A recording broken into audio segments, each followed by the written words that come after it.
शुभ प्रभात बच्चों। जैसे कि लॉकडाउन में घर से रह के परीक्षा देनी है हमने, तो सबसे पहली बात जो बहुत इंपॉर्टेंट है वो ये है कि जैसे ही आप प्रश्न पत्र खोलें तो घबराए नहीं, बिल्कुल घबराए नहीं, आराम से बैठो। आराम से बैठने के बाद आप प्रश्न पत्र को पढ़ो, प्रश्न पत्र को पढ़ने के बाद उसके उत्तर दो। और आज मैं इसी कड़ी में आपको प्रश्न पत्र जो है वो समझाऊंगा। आप इसे समझ लीजिए, अच्छे से समझने के बाद उत्तर दीजिए आराम से, कोई जल्दबाजी नहीं है। और देखिए, बहुत सारे बच्चे परीक्षा देते हैं और मतलब अलग अलग तरीके से बैठे होते हैं। कोई बेड पे लेट के ऐसे दे रहा है पेपर, आप ना वैसे ही बैठो जैसे विद्यालय में बैठते हो। एक चेयर ले लो, एक टेबल ले लो, आराम से बैठो और उसके ऊपर जो है बैठ के परीक्षा दो। तो सबसे ऊपर लिखा है कक्षा सप्तमी, विषय संस्कृतम, पूर्णांक 40 मार्क्स का है। अनुक्रमांक, अनुक्रमांक कहते हैं रोल नंबर को, यहाँ रोल नंबर लिखते हैं हम। अभी तो आपका रोल नंबर नहीं होगा, तो नाम लिखना है अपना, दिनांक लिखनी है, दिनांक कौन सी है, तो अभिभावकस्य हस्ताक्षर, यहाँ आपके पेरेंट्स का साइन होगा। तो चलिए बढ़ते हैं आगे। अब प्रश्न संख्या 1 लिखा है, अधोलिखित गद्यांश पठित्वा प्रदत्त प्रश्नानाम उत्तरानि लिखत। नीचे लिखे गद्यांश को पढ़ करके दिए हुए प्रश्नों का उत्तर लिखो। बस यही लिखा हुआ है, ये 5 मार्क्स का है। तो चलिए पढ़ते हैं गद्यांश।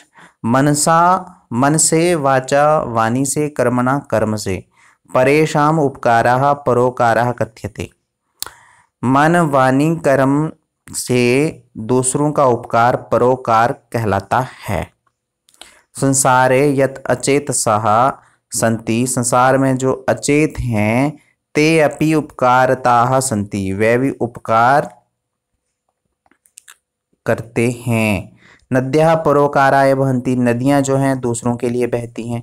वृक्षाः परोकार्थमेव फलन्ति, वृक्ष जो हैं वो परोकार के लिए ही फलते हैं। यह परोकारम करोति, जो परोकार करता है, तस्य मन मानसम पवित्रम सरसम सदयम च भवति, उसका मन पवित्र, सरस और सदय होता है। उपकारिणः अन्येषां कष्टं स्वकीयं कष्टं मत्वा तन्नाशाय चेष्टन्ते, जो उपकारी है वो अन्यों के कष्टों को अपना कष्ट मान करके उनका नाश कर देता है। ठीक है। महापुरुषाः सर्वदा परोपकारम एव कुर्वन्ति, महापुरुष हमेशा परोपकार ही करते हैं। तो सबसे पहले अब इसको हमने पढ़ लिया, समझ लिया होगा आपने, ठीक है। ये परोपकार के ऊपर है पैसेज। तो अब हमने इसको क्या करना है, इसके उत्तर देने हैं। सबसे पहले एक पद देना उत्तर, वन वर्ड आंसर दो। के परोकाराय वहन्ति, कौन परोपकार के लिए, कौन परोपकार के लिए जीते हैं। ठीक है, समझ आया। अब दूसरा है केशाम उपकाराः परोकाराः कथ्यते, किनका उपकार परोकार कहलाता है। ठीक है, वन वर्ड आंसर देना आपने। तो अब है आगे पूर्ण वाक्य ना उत्तर, फुल सेंटेंस का आंसर देना आपने। पहला है खा, यहाँ लिखा हुआ है उपकारिणः कीदृशी भवति, जो उपकारी हैं वो कैसे होते हैं। तो आपने फुल सेंटेंस में आंसर देना है, अपने से तो देना नहीं है, पैसेज में जो मैंने अभी आपको बताया वहां से लिख देना है। उसके बाद है यथा निर्देशानुसारम उत्तरत, जैसा निर्देश दिया है वैसा उत्तर देना है। क्या निर्देश है, गा में लिखा है पुण्यम इति पदस्य विलोम पदम किम, 1 नंबर का है। पुण्य का विलोम शब्द क्या है, अकर्तव्य है। एक होता है ना कर्तव्य का पालन करना, नहीं करने को बोलते हैं अकर्तव्य। लाभा होता है, लाभा क्या होता है, बेनिफिट। पापम क्या होता है, पाप। और हानि क्या होती है, नुकसान। तो आपने पुण्य का विलोम शब्द बताना है। तो अस्य अनुच्छेदस्य कृते समुचितम शीर्षकम लिखत, इस अनुच्छेद के लिए एक अच्छा सा शीर्षक लिखो। यहाँ पर संस्कृत में ही लिखो, ऊपर हमने बताया आपको, उसमें से कोई एक शीर्षक लिखना है। ठीक है, अब आगे बढ़ते हैं। हमारे पास आ गया प्रश्न नंबर 2। निम्न चित्रम दृष्ट्वा, नीचे लिखे चित्र को देख करके मंजूषा पद सहायतया चत्वारि वाक्यानि रचत, निम्न चित्र को देख करके मंजूषा में जो शब्द है इनकी सहायता से 4 वाक्य रचो। ये मंजूषा आ गई, इसमें शब्द लिखे हुए हैं। ठीक है, ये मैंने आपको बताया भी था, आपने पढ़ा होगा अच्छे से। तो यहाँ शब्द लिखे हैं अलग अलग, जैसे कृषि कहा, बहुत सारे किसान, यहाँ दिख रहे हैं ना। आप पहले तो यहाँ देखो, एक किसान, दो किसान, तीन किसान, एक वचन, द्विवचन, बहुवचन। जब एक वचन वाले आप वाक्य लिखेंगे सारे इकट्ठे तो एक वाक्य बन जाएगा, द्विवचन वाले लिखेंगे दो बनेंगे, बहुवचन वाले लिखेंगे बहुवचन वाले बन जाएंगे। तो इस तरह से आप इसको लिखो। ये 4 मार्क्स का है, 4 ही वाक्य आपने यहाँ पर बनाने, कोई मुश्किल नहीं आनी चाहिए आपको। तो अब आगे है मंजूषा से अंकों को पदानि चिन्होता, अंकों के लिए शब्द जो है वो चुनो।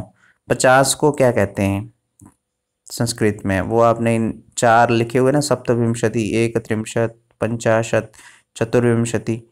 तो 50 को क्या कहते हैं आपने इनमें से लिखना है। वैसे ही 31 को क्या कहते हैं, 27 को क्या कहते हैं, 24 को क्या कहते हैं संस्कृत में, वो आपने उत्तर यहाँ देना है। तो अब आगे बढ़ेंगे। यहाँ लिखा है प्रश्न नंबर 4, अधोलिखित प्रश्नान पूर्ण वाक्य न उत्तर। नीचे लिखे प्रश्नों को पूर्ण वाक्य में उत्तर दीजिए। तो पृथिव्याम त्रीणि रत्नानि कानि, पृथ्वी पर 3 रत्न हैं, पर कौन से हैं वो आपने यहाँ संस्कृत में उत्तर देना है। दूसरा है कच्छपः कुत्र गन्तुमिच्छति, कछुआ कहाँ जाना चाहता है, ये आपने बताना है। फिर तीसरा है कृष्णमूर्ते कति कर्मकराः सन्ति, कृष्णमूर्ति के कितने नौकर हैं। फिर उसके बाद है त्यक्त लज्जा कुत्र सुखी भवेत्, लज्जा को छोड़ करके कहाँ सुखी हो। ठीक है, ये आपने बताना है। ये पहले लेसन से ही है प्रश्न। उसके बाद है हमारा कस्मिन् विषये रमाबाई योगदानम अस्ति, किस विषय में रमाबाई का योगदान है। ठीक है, ये आ गया हमारे पास प्रश्न नंबर 4, जो कि 5 मार्क्स का है। आपने यहाँ पर पूर्ण वाक्य में उत्तर लिखने। अब हम बढ़ते हैं प्रश्न नंबर 5 में। यहाँ लिखा है अधोलिखितानां पदानां निर्देशानुसारम पद परिचयम लिखत, नीचे लिखे शब्दों का निर्देशानुसार पद परिचय लिखो। पद परिचय लिखना है, यानी कि इनका परिचय देना है आपने। इस क्या परिचय है, जैसे यहाँ इन्होंने लिखा है वेदानाम। ठीक है, मूल शब्द इसका है वेद, लिंग है पुल्लिंग, विभक्ति है षष्ठी और वचन है बहुवचन, ये इन्होंने दे दिया उदाहरण के रूप में। वैसे आपने पिता का देना है। पिता का पितृ मूल शब्द है, लिंग कौन सा है, पिता पुल्लिंग है, स्त्रीलिंग है या नपुंसक लिंग है, ये आपने बताना है क्या है पिता। इसकी विभक्ति इन्होंने बता दी प्रथमा है, और बहुवचन आपने बताना है कि बहुवचन कौन सा है पिता में, सॉरी वचन कौन सा है। वैसे कन्या, कन्या में आपने बताना है मूल शब्द कौन सा है। वैसे मनोरमा या नारी नाम, इन सब में आपने वैसे ही भरना है। फिर उसके बाद है अपठित पद्यांशम पठित्वा उत्तरत, अपठित पदों को पढ़ करके उत्तर दो।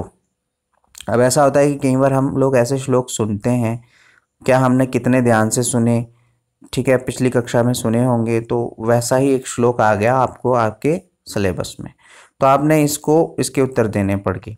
श्लोक है न चौरहार्यम न च राजहार्यम, न चोरों के द्वारा चुराया जाता है, न राजाओं के द्वारा छीना जाता है, और न भ्रातृवाज्यम न च भारकारी, और ना ही भाइयों के बीच में बांटा जाता है, और ना ही भारकारी, ना ही उठाने में भारी है। वह कृते वर्धते नित्यम, जितना खर्च करोगे उतना ही बढ़ेगा हमेशा। विद्याधनम सर्वधन प्रधानम, विद्याधन जो है सब धनों से प्रधान धन है। तो 1 वर्ड आंसर देना, विद्या कीदृशम धनम अस्ति, विद्या कैसा धन है। यहाँ ऊपर से ही आपने ये जो पैसेज लिखा है अपठित पद्यांश, इसमें से उत्तर देना है। विद्या कीदृशम धनम अस्ति, विद्या कैसा धन है। वे कृते किम वर्धते, वो जो खर्चने पे हमेशा खर्चने पे क्या बढ़ता है, तो यहाँ आपने उत्तर दे देना उसने। अब है पूर्ण वाक्य न उत्तरत, फुल सेंटेंस आंसर देना। ठीक है, फुल सेंटेंस क्या है, विद्या धनस्य के गुणा संति, विद्या धन के कौन कौन से गुण हैं, ये आपने लिखने। विद्या जो धन बताया आपको, उसमें कौन कौन सी क्वालिटीज हैं, कौन कौन से गुण हैं, इस श्लोक में लिखे हैं, वो आपने यहाँ लिख देने। फिर उसके बाद है अनित्यम इति पदस्य विलोम पदम चित्वा लिखत, अनित्यम, अनित्यम का विलोम शब्द क्या है, चुन करके लिखो। वर्धत होता है बढ़ना, नित्यम होता है हमेशा, एवं होता है और विद्या होती है विद्या। तो यहाँ आगे जगह दे रखी है, यहाँ आप उत्तर लिख सकते हैं, या आपको अगर आंसर शीट्स मिली हैं उसमें भी आप उत्तर दे सकते हैं। फिर उसके बाद मंजूषा से अव्यय पदों को चिन्ह करके वाक्य पूरा करो। ये अव्यय पद हैं, इनका अब मैं मीनिंग बता देता हूँ। अलम होता है बस, खत्म, है ना। बही होता है बाहर, अधः होता है नीचे और ऊपर ही होता है ऊपर। तो यहाँ लिखा है वृक्षस्य डैश खगा वसंती, वृक्ष के कहाँ चिड़िया रहती हैं। यहाँ वृक्ष के चिड़िया रहती हैं, तो डैश में आपने भरना है ऊपर में से, तो वो आप भर लेंगे। तो विवादेना झगड़ा, झगड़ा जो है उसको क्या करना चाहिए, तो आपने यहाँ भर देना है, ठीक है। तो उसके बाद वर्षा काले गृहात डैश मागच, वर्षा के समय में घर से डैश मत जाओ। यहाँ क्या आपने लिखना है वो आप लिख देंगे, ऊपर से जो मंजूषा है उसी में से आपने लिखना है। छात्राः विद्यालयस्य डैश प्रविशन्ति, छात्र विद्यालय के डैश प्रवेश करते हैं, कहाँ, ये आपने यहाँ लिखना है, ठीक है। फिर उसके बाद है हमारे पास एक श्लोक जो कि हमने पढ़ा है। यहाँ लिखा है अधोलिखित श्लोकस्य पूर्तिम करोतु, नीचे लिखे श्लोक की पूर्ति करो। सत्येन धार्यते पृथ्वी, अब आगे आपने लिखना है, और सर्वम सत्य प्रतिष्ठितम यहाँ आपने लिखना है, ठीक है। अब हम बढ़ते हैं प्रश्न नंबर 9 की ओर। इसमें लिखा है समयवाचक अंकों के लिए पद जो है वो लिखो। जैसे 10:30 को बोलते हैं सार्ध दशवादनम, है ना, सार्ध दशवादनम। यहाँ थोड़ा गलत द्वादश लिख दिया है, दश होता है, सार्ध दशवादनम। वैसे ही 7 बजे को आप क्या लिखेंगे, 12:30 को क्या लिखेंगे, 9 o'clock को संस्कृत में क्या लिखेंगे, आपने यहाँ पर लिख के बताना है। तो अब कुछ प्रश्न हैं व्याकरण से संबंधी है। संस्कृते कुल कति वर्णानाम प्रयोगा होती, संस्कृत में कुल कितने वर्ण होते हैं, कितने अल्फाबेट्स होते हैं, ठीक है, यह आपने यहाँ पर लिखना है। तो कंठस्य के उच्चारण वर्णः भवन्ति, कंठ के उच्चारण कौन कौन से होते हैं, गले से कौन कौन से वर्ण बोले जाते हैं, उच्चारण स्थान आपने पढ़ा था, तो उसमें आपने पढ़ा होगा कि कंठ से गले से कौन कौन से अक्षर बोले जाते हैं। तो उसके बाद है धातु रूपानी पूरयत, प्रश्न नंबर 12, धातु रूपों को आपने पूरा करना है। ये अंतिम प्रश्न है। आपने यहाँ पर लंग लकार है, लंग लकार के वचनों को पूरा करना है। चर धातु है, तो यहाँ कुछ लिखा हुआ है, कुछ आपने भरना है। कितनी जगह भरना है आपने, 1 2 3 और 4 जगह भरना है। तो यहाँ क्या आएगा, ये तो लिखा आचरताम, और यहाँ क्या आएगा ये आपने लिखना है। फिर आचराह डैश आचरत, आचरम डैश आचराम। इस तरह से आपका पूरा जो है हमने प्रश्न पत्र डिस्कस किया। फिर भी अगर आपको कुछ पूछना है, अभी आपको क्या पूछना रह सकता है, जैसे कि क्या पूछना रह सकता है, इसमें तो कुछ पूछने वाली बात नहीं रहेगी। अगर फिर भी पूछना है तो आप मेरे पर्सनल नंबर पे कॉल करके पूछ सकते हैं, और कोशिश करें आराम से बिना किसी डर के एकदम सोच समझ के उत्तर दें। बहुत समय है आपके पास, इतना समय है, आप आराम से प्रश्न पत्र को करें और उत्तर लिख के अच्छे अंक प्राप्त करें।